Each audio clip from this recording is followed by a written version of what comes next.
universal problems.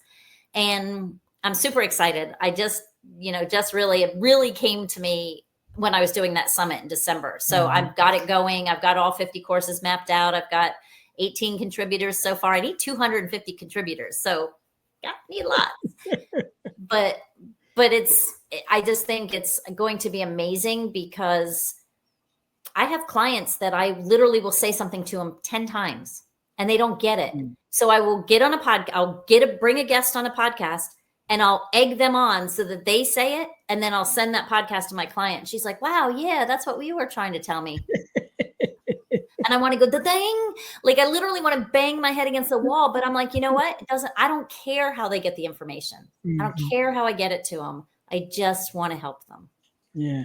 And we have that problem a lot of times with our children, right? And I talk to a lot of parents, and they're like, I'm trying to tell them this and they're not listening. I said, do yourself a favor. Stop telling them. Call one of your friends and tell your friends to tell them. It's that simple. It's like, you ain't got to stress out. Sometimes they get so used to hearing our voice over their whole lives saying, don't do this, do that, don't do that, that they kind of zone out, to our voices. And sometimes they just need a new voice to listen to. And so if you got a good friend that you can call and say, hey, look, my kid is struggling with this. They're not listening to me.